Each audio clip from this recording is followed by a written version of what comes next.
Hey guys, this is Battle Productions and welcome to my new project video. And yes, when you're looking at this video, this is a new Nuzlocke variant that I came up with, and it is a Pokemon Genderlocke. Okay, so last month I was like, okay, I want to come up with a Nuzlocke challenge that I could do that is unique and something that is, I don't know, something that's quite interesting. So I came up with the Genderlocke.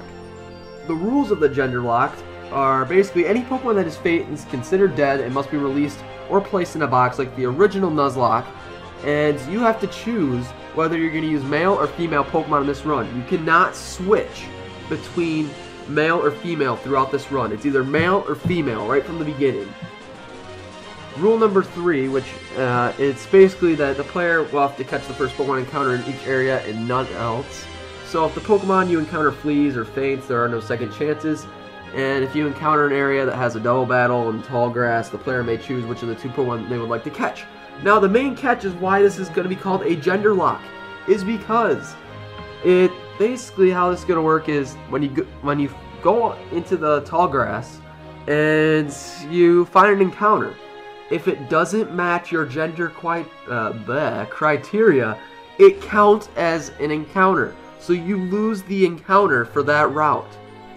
That is major. This is what makes it harder because of the fact that you will not get as many Pokemon as what a normal Nuzlocke will have. And usually in the wild, the ratio between male and female is about 50-50, sort of around there. So really, it's based on luck, on how many Pokemon you get. Either it could be really easy for you, or it could be really, really hard for you. And back to the double battles in dark grass, and where it says you may choose which of the two Pokemon you like to catch, they have to, well, the Pokemon that you like to catch will have to be the gender you're going for. And if both of them don't have the gender, then you're done. Or if you kill a Pokemon, let's say it's a male and female, and you kill the female, and you have a female team, you cannot catch the other and use that. So okay, now the next rule I have is Dupe's Clause, which means that the first encounter rule, you basically ban duplicates, so you cannot get the same thing over and over again. But there is a catch. The catch is, let's say you caught a Pokemon, let's say you have a female team, and you caught a female Pokemon, and you go to another route and you find that same Pokemon, but it is a male. It counts as an encounter. It has to be a female in order for Dupe's Clause to be in effect.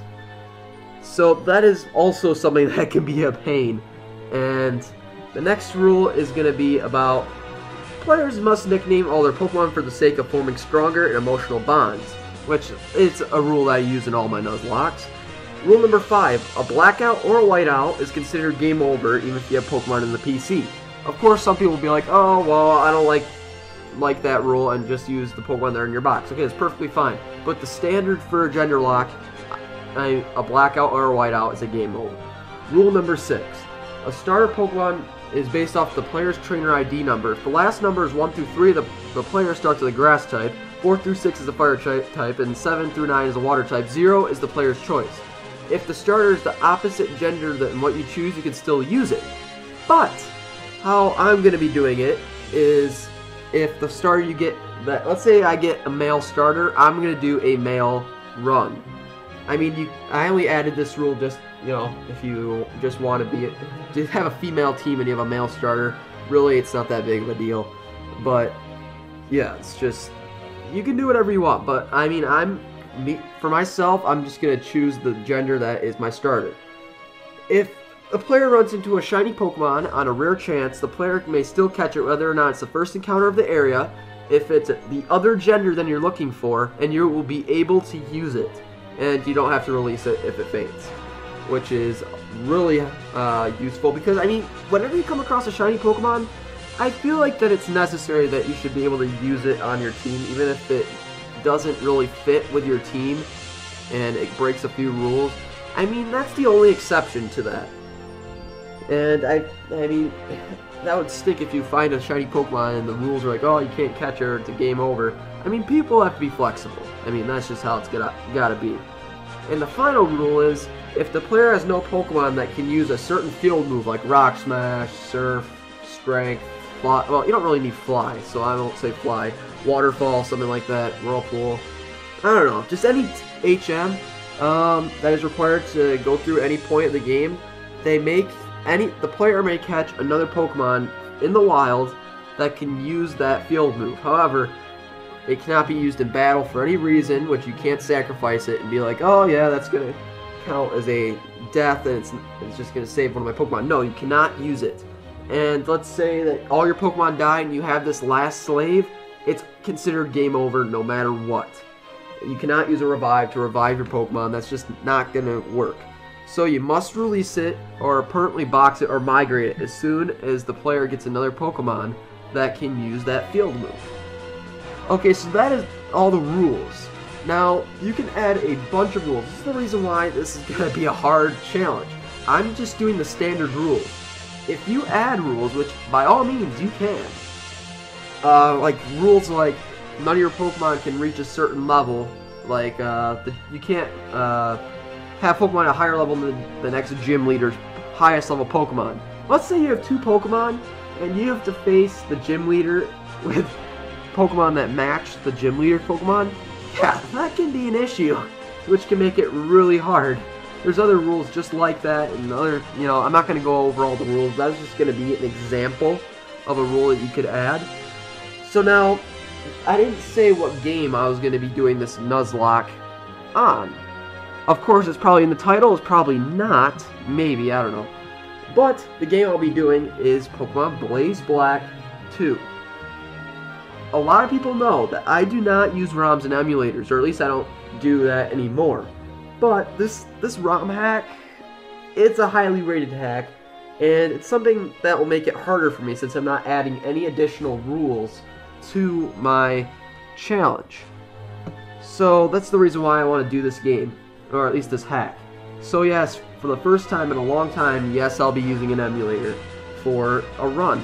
Yes, you're probably thinking, oh wow, you suck now, I'm gonna unsubscribe. Whatever, just, yeah, I don't care. So, anyways, this is gonna be the end of the rules video. If you have any questions, please leave them in the comments below, and make sure you leave a like and comment if you like this idea, or you're gonna say that, like I said, you need a question, or you're like, oh, I'm gonna do this with you, or possibly, if you're new, subscribe, channel people inbox, and yes, see you guys when I release my next Let's Play Nuzlocke Genderlocke Challenge video for Pokemon Blaze Black 2. So yeah, see you guys then. Also, I forgot to mention, if you do search up Pokemon Genderlocke on YouTube, there will be results for a Genderlocke. But this is from one person that created his own Genderlocke, and really, it shouldn't be considered a Genderlocke. How it was is that he created a monotype wedlock, and he just did it that way because he put Pokemon in pairs, and instead of boy and girl, he put all females. And yeah, I'm not going to go any farther. That's just enough details as it is. And I don't think that should be called a Genderlocke challenge because it's basically a copy of a wedlock challenge, and you just put the name Genderlocke on it. So I want to try to make this Genderlocke the official Genderlocke challenge. So yeah.